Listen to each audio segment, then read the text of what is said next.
professora Cleane e vou lecionar a disciplina de Geografia para o 5º ano do Colégio Emaús. Pessoal, essa aula é uma aula de revisão do conteúdo que nós já estudamos, tá bem? Vamos começar falando sobre a localização do Brasil.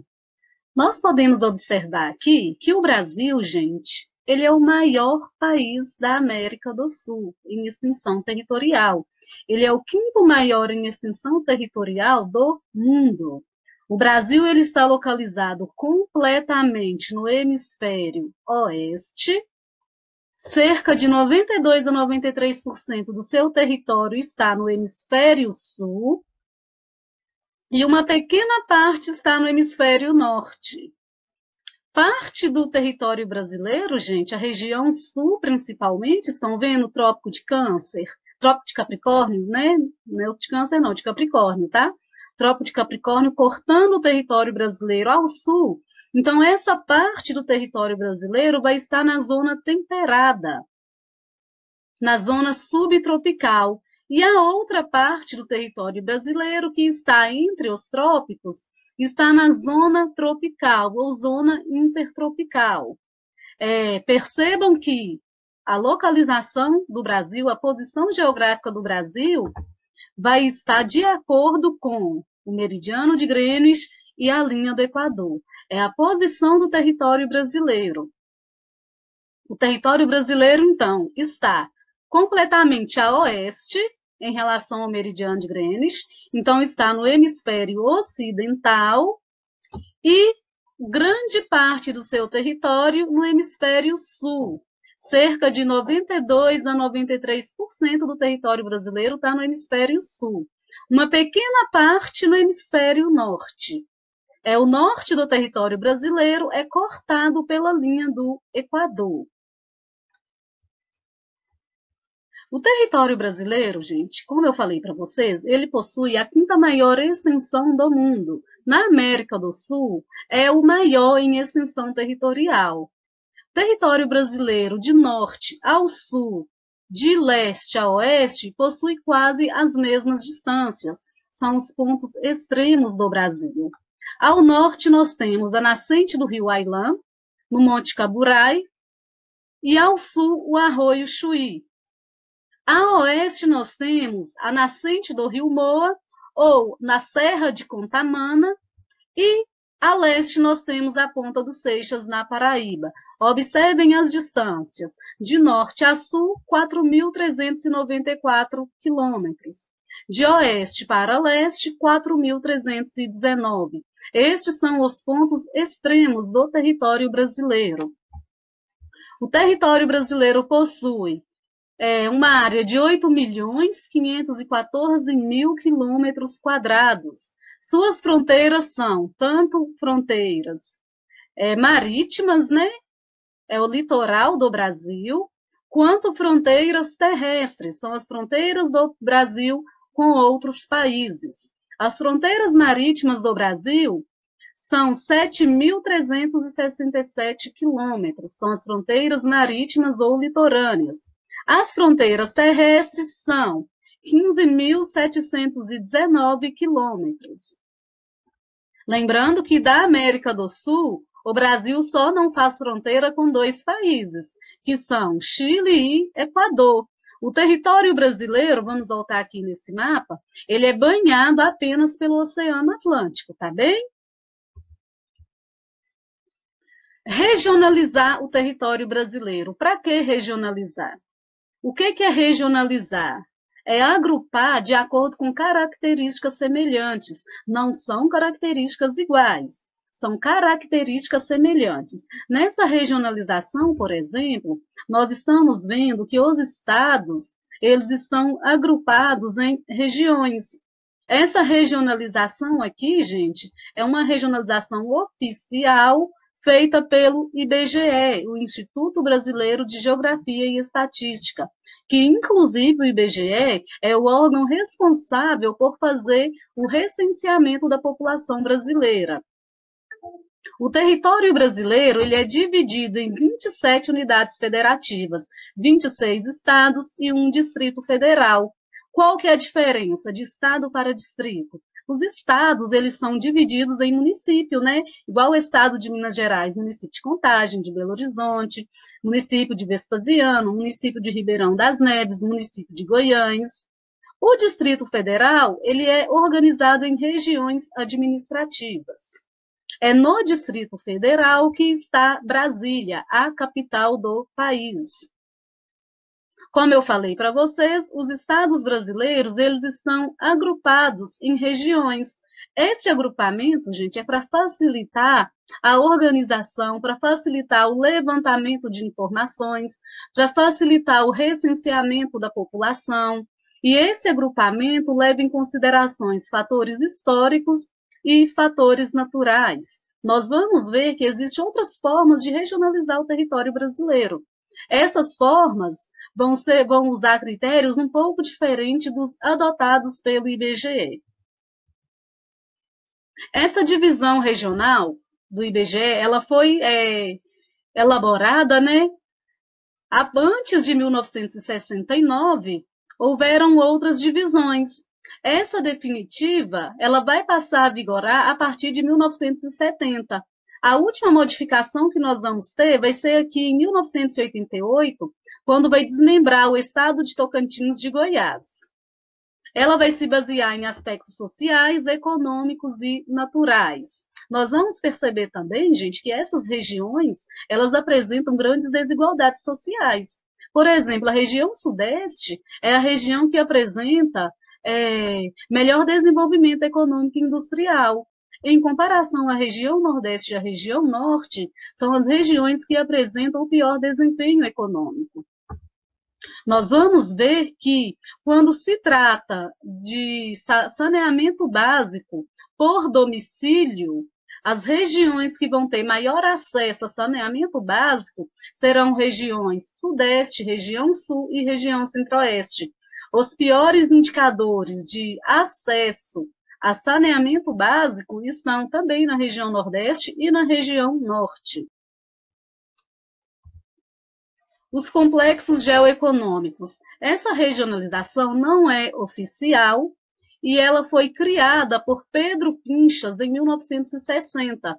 Observem que aqui na divisão regional do IBGE, os estados, eles não fazem parte de duas regionalizações. Cada estado está apenas em uma região. Já na divisão de Pedro Pinchas, tem estados que fazem parte de duas regiões.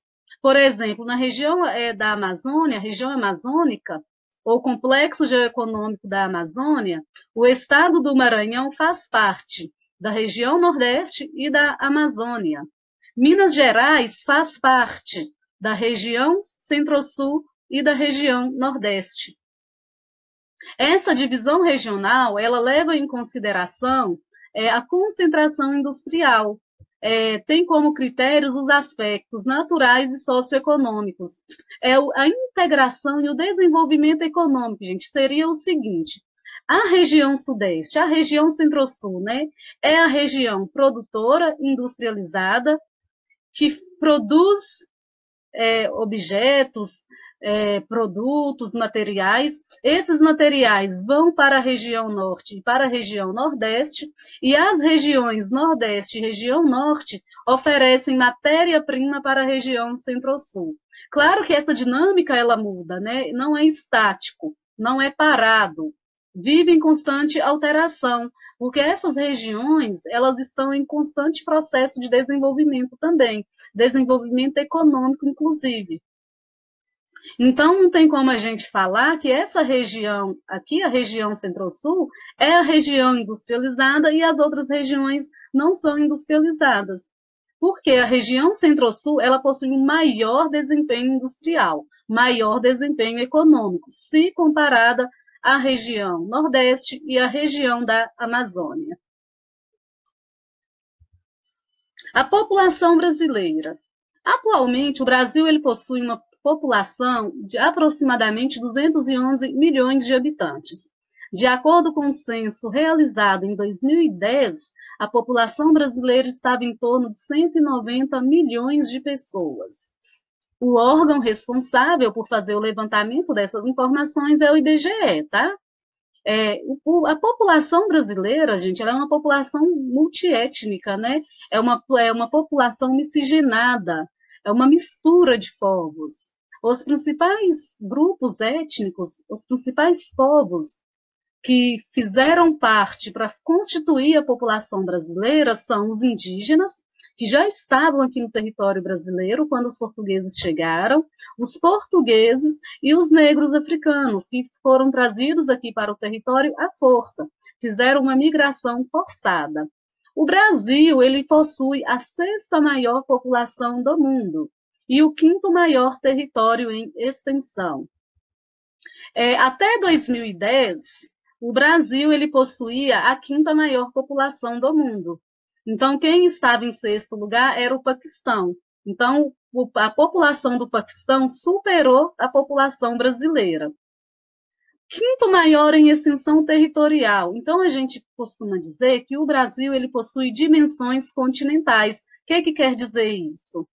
Que a extensão territorial do Brasil é pouco menor que de alguns continentes, como, por exemplo, a Europa. O Brasil é considerado um dos países de maior diversidade étnica do mundo, resultado da miscigenação de vários povos, em especial os indígenas, os europeus e os africanos. Apesar de populoso, o Brasil ele é pouco povoado. O que quer dizer isso, gente? A distribuição populacional no território brasileiro ela é feita de forma irregular, não segue um padrão. A região próxima ao litoral ali e a região do sudeste, né, sul, sudeste, são as regiões que possuem maior concentração populacional. Em relação à região centro-oeste, a região norte, né, e a região nordeste. Então, há uma concentração populacional em determinado local e há vazios demográficos em outra, pequena população em outros locais. Nessa tabela, a gente consegue perceber quais são os estados mais populosos e os estados menos populosos. Dos mais populosos, nós temos São Paulo, Minas Gerais, Rio de Janeiro, Bahia e Paraná. Observem, São Paulo, Minas Gerais, Rio de Janeiro e Paraná estão aonde? Região Sudeste e região Sul. Bahia na região Nordeste. Estados menos populosos, Sergipe, Tocantins, Acre, Amapá e Roraima. Observem nesse mapa a concentração populacional. Concentração populacional, gente, é a distribuição da população pelo território nacional. Refere-se à densidade demográfica, à população relativa do território, e não à população absoluta. População absoluta é a população total do país. População relativa é a população distribuída pelo território. A população ela está concentrada na faixa litorânea e nos estados da região centro-sul. Quais são os fatores que levaram a essa concentração demográfica, a essa concentração populacional? Processo de povoamento do país, lembrem-se, os portugueses eles chegaram primeiro na região litorânea e depois eles foram povoando o interior do Brasil, através das expedições chamadas bandeiras. O desenvolvimento das primeiras atividades econômicas nas regiões litorâneas, quais foram? Extração do pau-brasil na região litorânea e a produção da cana-de-açúcar. Posteriormente, lá no século XVIII, é que foi haver a extração minerária na região de Minas Gerais, na região de Mato Grosso e Goiás. Desenvolvimento econômico e industrial da região centro-sul. A região ela se torna mais atrativa. A região oferece maior oportunidade de emprego, melhores condições de vida. Então, vai atrair muitos migrantes para essa região. E aspectos naturais, como clima e vegetação. Muitas pessoas vão migrar da região nordeste para a região sudeste em função de problemas com a seca. A densidade demográfica ou população relativa do Brasil, gente, ela vai variar de acordo com região para região. Normalmente, calcula-se a densidade demográfica pegando total da população dividindo pelo tamanho do território. Normalmente não, né? O cálculo é este: o total da população dividido pelo tamanho do território. Observem, qual estado possui uma maior concentração populacional? O estado, qual região, né? A região sudeste. E a região que possui a menor concentração populacional é a região norte. A região norte, inclusive, gente, essa distribuição populacional vai ser baixa, né? A densidade demográfica vai ser baixa em função da floresta amazônica, né? No Brasil, gente, cerca de 85% da população vai viver na área urbana e 15% na área rural. O que isso quer dizer? A cada 100 brasileiros, 85 vivem na cidade e 15 vivem na área urbana. A gente pode analisar aqui pelo gráfico que a região que possui maior concentração de pessoas vivendo nas cidades é a região sudeste, enquanto a região que possui menor porcentagem de pessoas vivendo na área urbana é a região nordeste. Lembrando, urbano se refere à cidade e rural se refere ao campo. Por que isso acontece? Porque a população do campo ela está diminuindo em função da atração que as cidades exercem em relação ao campo. As cidades elas oferecem melhores condições de vida, mais serviços para a população. A modernização da agricultura também é um fator que está causando a expulsão da população do campo para a cidade. Quando há a modernização do campo, a máquina ela substitui a mão de obra humana. Essa pessoa ela vai perder seu emprego. O que ela vai fazer? Ela vai se direcionar para a cidade na esperança de encontrar mais opções de trabalho na cidade. Um outro fator também, concentração de terras nas mãos de poucos proprietários, ou seja, poucas pessoas exercem o controle sobre uma grande propriedade. E os pequenos produtores vão perdendo o seu espaço. Acaba que eles vão sendo engolidos por esses grandes proprietários. Quando isso acontece, eles não conseguem competir em relação à produção agrícola. Então, eles acabam deixando as suas terras e indo morar na cidade. Isso acontece muito, viu, gente? É uma realidade muito presente no Brasil. A partir da década de 1980, muitas mudanças significativas ocorreram na população brasileira. Quais foram essas mudanças? Queda no número de nascimentos, redução da taxa de fecundidade, queda na taxa de natalidade. Taxa de natalidade, gente, é a quantidade de nascimentos a cada 1.000 habitantes. Por que houve a redução na taxa de fecundidade? Fecundidade é a quantidade de filhos por mulher. Não pode confundir isso. Natalidade é a quantidade de nascimentos. Fecundidade, quantidade de filhos por mulher. Observem aqui nessa charge, éramos 6, seremos 3. A fecundidade da brasileira despencou, em total de filhos por mulher. Em 1960, a brasileira tinha em média 6 filhos. Em 1980, passou para 4 crianças. Em 2000, eram 2 filhos. Em 2020, a média será 1 filho, 2 filhos por casal. Vocês podem observar, inclusive, essa mudança dentro da família de vocês. Quantos irmãos vocês têm? Quantos tios vocês têm? Os avós de vocês tiveram quantos irmãos? Podem fazer essa pesquisa dentro de casa que vocês vão perceber que a quantidade de filhos por mulher ela foi diminuindo ao longo do tempo. Por que isso aconteceu? Principalmente, gente, acelerado o processo de urbanização das cidades, acelerado o processo também de industrialização e maior planejamento familiar. A mulher, ela está mais ativa no mercado de trabalho, ela está mais atuante no mercado de trabalho. E isso vai fazer com que os casais planejem seus filhos, planejem quantos filhos eles vão ter. E tudo isso vai levar, consequentemente, à redução da taxa de natalidade. As pessoas também estão vivendo mais. A expectativa de vida do brasileiro ao nascer era de 76 anos em 2018, segundo dados do IBGE. Expectativa de vida é quanto tempo uma pessoa vive em média. De acordo com o IBGE, um brasileiro vivia em média, em 2018, 76 anos. Ah, professora, mas o avô do meu amigo tem 90 anos. Não quer dizer, gente, que a pessoa fez 76 anos, pronto, morreu. Não, é só uma média, tá? Por que a expectativa de vida está maior? Melhores condições de saúde, melhores condições de saneamento básico. E a diminuição da mortalidade infantil é uma outra mudança significativa na população brasileira. A mortalidade infantil, essa queda, gente, ainda precisa continuar diminuindo, né?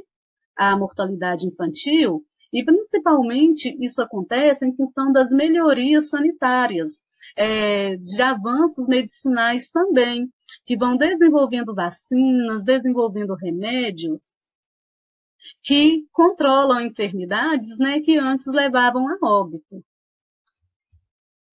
Vamos falar um pouquinho agora da região norte.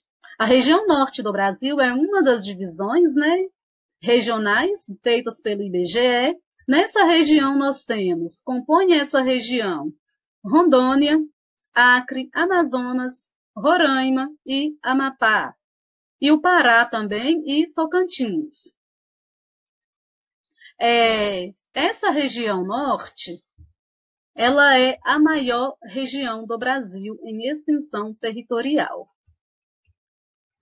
A região norte, ela vai abrigar uma importante floresta, gente. A maior floresta tropical do mundo está na região norte. Parte dessa floresta, né?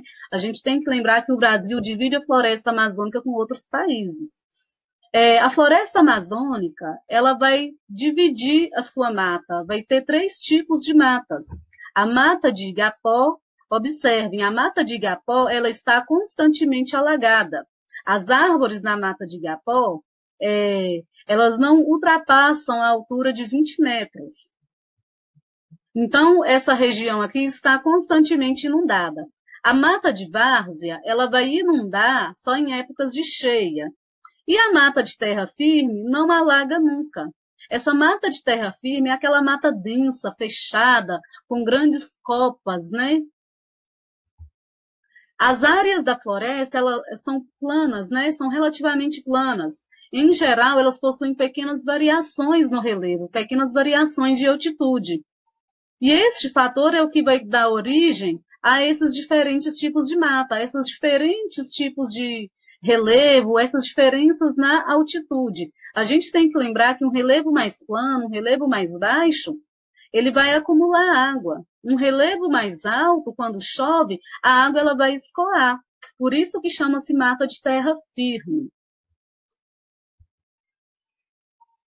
A floresta amazônica, ela possui uma importância imensa para o mundo e para o Brasil, principalmente em relação ao equilíbrio do ecossistema e em relação ao clima.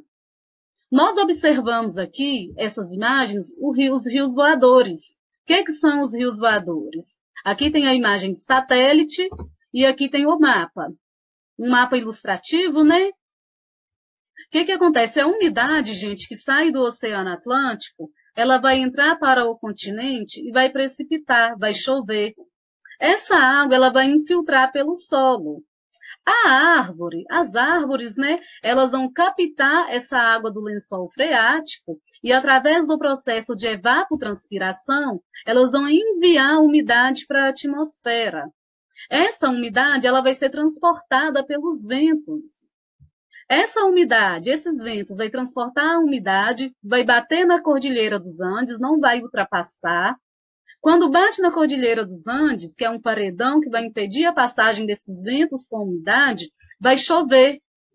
Parte dessa umidade vai precipitar ali naquela região e outra parte da umidade vai ser carregada pelos ventos para a região centro-oeste do Brasil, para a região sudeste e para a região sul, ocasionando chuva.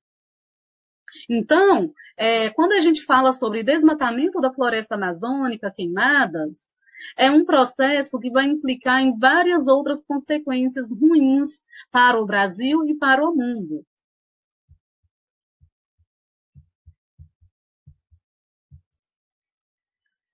Observem aqui a população da região norte. Nós vimos, né, que os estados da região norte que possuem maior concentração populacional estão o estado do Amazonas e o estado do Pará. As cidades que maior população são, respectivamente, Belém e Manaus. Observem aqui pela tabela. Belém possui 8.513.000 habitantes, enquanto Manaus possui 4.080.000 habitantes. Esses primeiros grupos de povoamento, gente, eles vão se formar próximo ao litoral, próximo aos rios. Vão surgir no século XVII com as missões jesuíticas.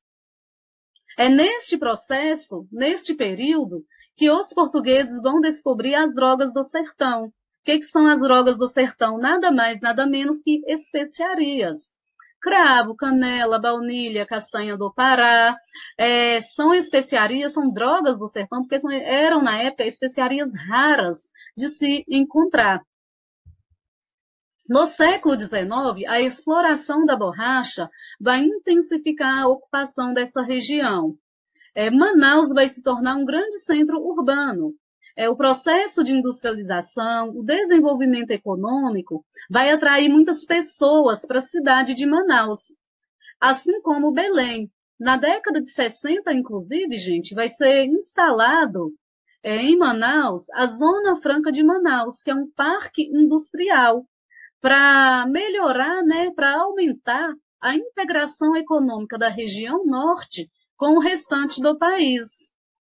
Esse desenvolvimento econômico, esse desenvolvimento urbano vai trazer melhorias sanitárias, né, para a população.